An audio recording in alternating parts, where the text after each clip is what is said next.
Welcome to Screen Hollywood, the home of movie news and entertainment. Don't forget to like, share, and subscribe. Hey everyone, and welcome back to Screen Hollywood. It's your host, Adam. If you're new here, join the Hollywood family and hit the like, subscribe, notification bell, and hit the hype button.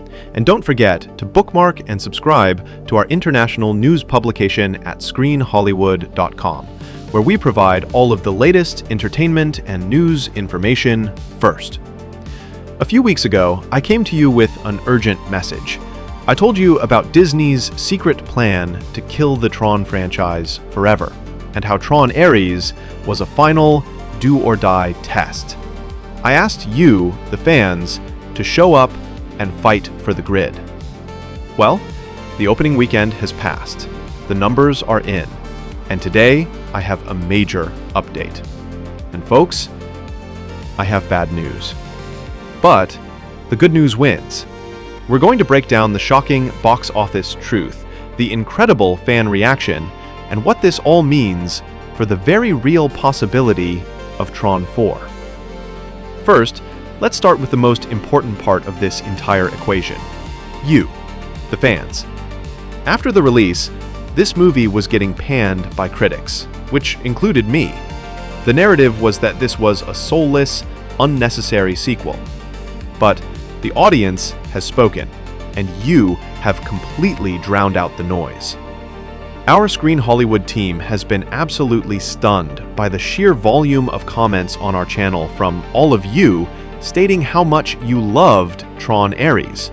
I am personally surprised by how few of our subscribers disliked the film. We've compiled all of your feedback, all of your comments, and I can confirm that over 92% of the comments on our channel were positive for ARES. That is incredible. And this appears to be the same across all platforms. The general feeling is universal, backed up by an impressive 87% audience score on Rotten Tomatoes. So, what the hell is going on with the low box office numbers? We'll get to that. But the first victory is this. The fans who saw the movie loved it. Now, for the bad news. The number. As I warned you in our previous video, Disney was watching the opening weekend numbers like a hawk. Their ideal expectation, their perfect scenario, was in the region of 60 to 80 million opening. Unfortunately, we didn't get there. As per Box Office Mojo, ARES reached 33 million domestically. Now, this initially looks terrible. It looks like we failed, and it is very worrying for the future of Tron with Disney.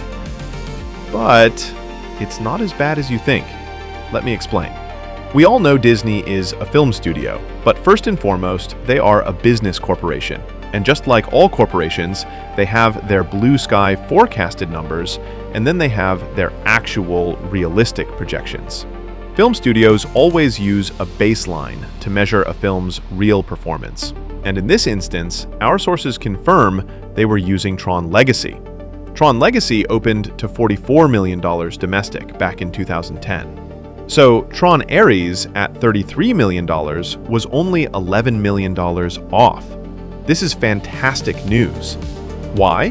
Because this was much closer to the real baseline Disney was expecting. Despite this not being the ideal opening weekend, it keeps the franchise alive. If you watched the last Tron video, you'll recall me telling you Disney's real expectation was for ARES to be in the same region as Legacy. So as it stands, we are on track to secure the franchise's future.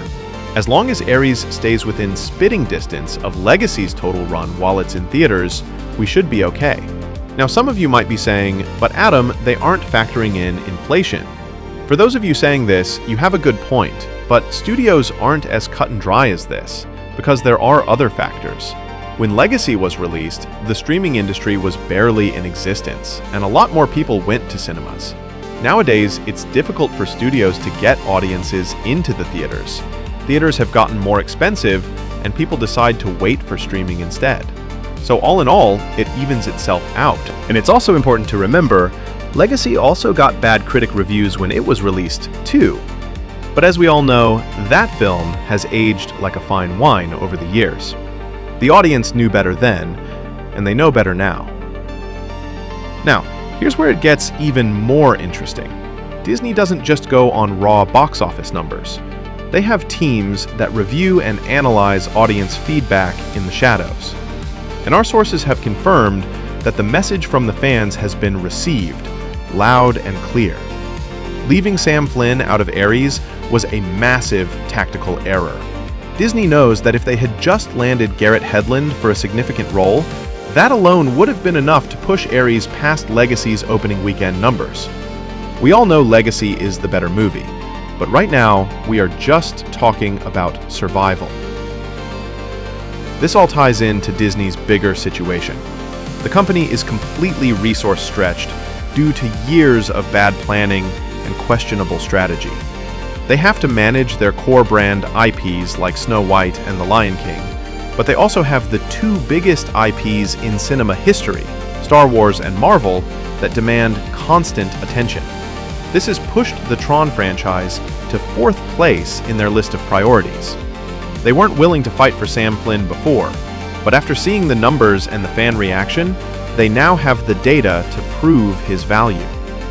And the director, Joachim Running, has just basically verified Disney's secret plan in a new interview. He confirmed that a sequel to ARES always depends on how many people want to see it. He knows the score, but he also hinted that the plan was always to do more. And we can exclusively confirm.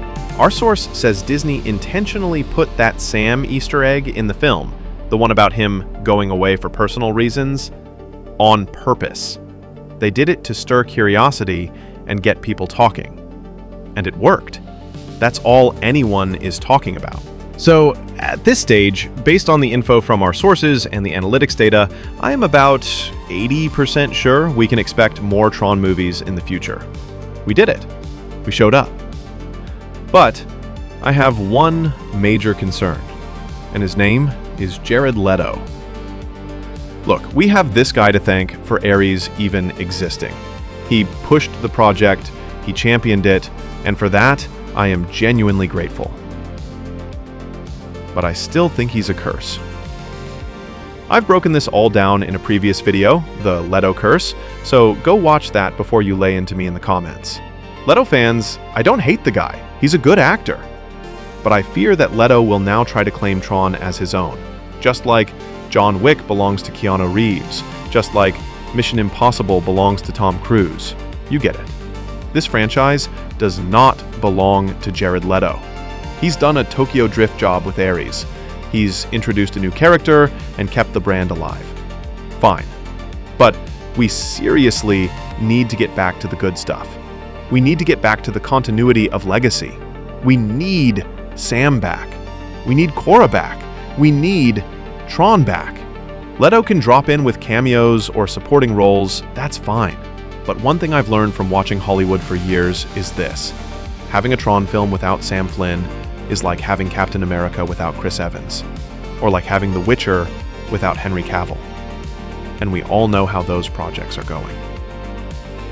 The fight for the grid isn't over, but we have survived the first wave. We held the line. We sent Disney a message they couldn't ignore. Now, we just have to hope they listened correctly. So what do you think? Are you relieved? And what's the first thing you want to see in a true Tron 4? Let me know everything down in the comments. As always, if you appreciate this kind of deep dive analysis, hit that like button, subscribe to Screen Hollywood, and ring that notification bell. This has been Adam for Screen Hollywood. Thanks for watching. End of line.